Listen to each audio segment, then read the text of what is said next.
Welcome to the shop.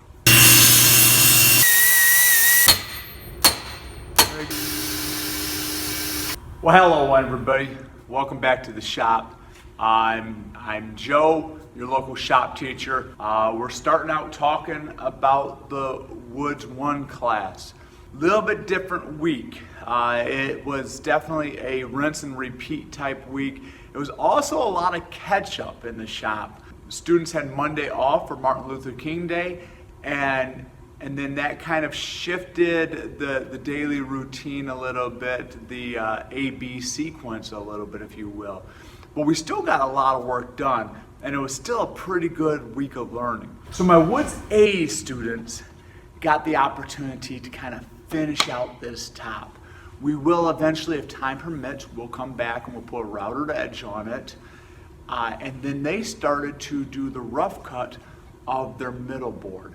That middle board is 24 inches by 5 inches, 3/4 thick. Pretty much the same thing as up here, different dimensions. Once again, they're getting practice.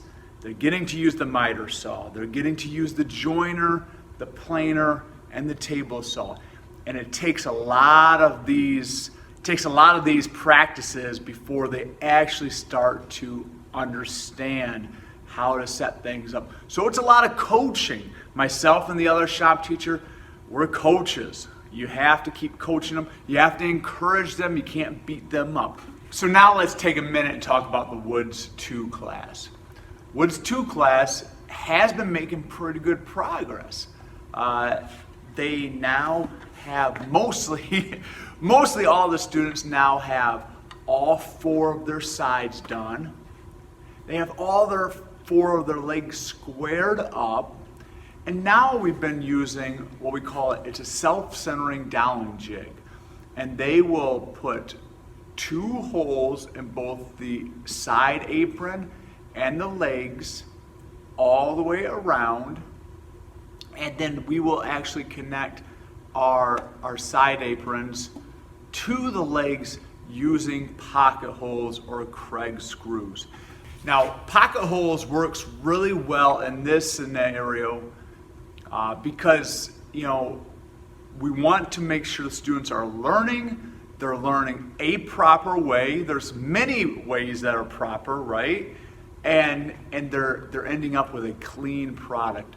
Years ago, we used to glue that together instead of use pocket holes, and those corners would be really goopy along the apron and the leg, and they didn't feel successful. Part of what we're doing here is helping these students do things correctly and yet feel successful so that they'll do them again. It doesn't matter if you learn the right way and yet your end product is pretty crummy. You don't want to go back and do it again. And so that is a little bit of that balance of, proper way, clean product, wanting them to come back and do more woodworking. Now we do use Kreg jig products quite often.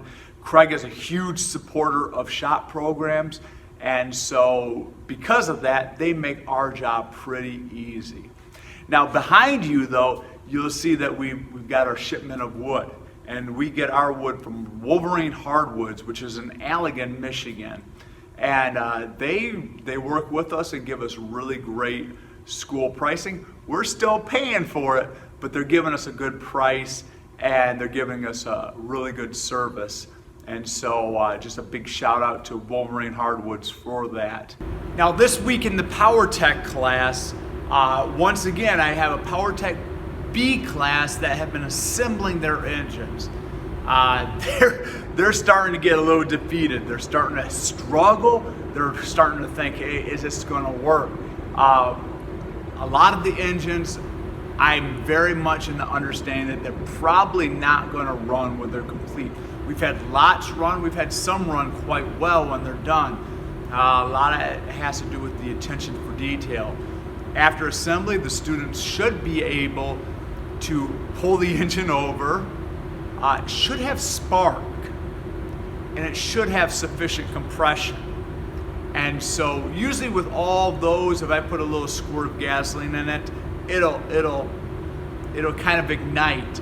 However, with the strange timing of this school year, students were about ready to leave this project and move on to building electric motors, talking about magnetism, circuits, and they're excited for that change.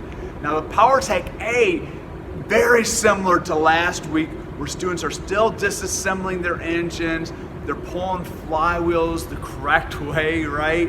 And they're getting in, and we've been having to remove blade holders, and removing blade holders, we usually will just stick them in a vise, and we'll use a punch and a big sledgehammer, and that works out pretty well. Sometimes we have to add a little bit of heat to that. Students also have had the opportunity to get in and remove the valves, learning how to use valve spring compressors, how they operate, how the valves get held in place by a keyhole washer, and it's been a really good learning opportunity for them. Along with that, we've been starting to degrease engines. So once the engines are disassembled, we'll get piping hot water and some heavy degreaser, and the students have to start scrubbing those engines. So the auto class, they began working through a chapter on automotive expenses. And automotive expenses, we all know that having a vehicle gives us an amazing amount of freedom.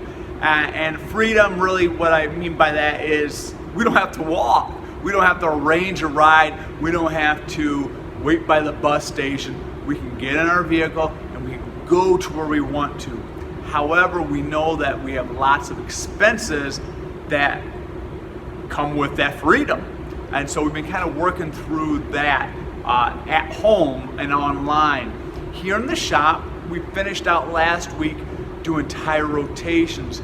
A few students got to use an impact wrench and learn how impact wrenches work, learn how torque sticks work, and that was a pretty good experience for those students. This week we've been kind of talking about tires.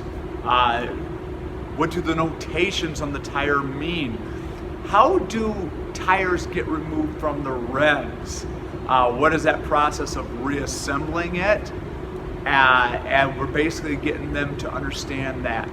Now, I have one tire changer, I have lots of students.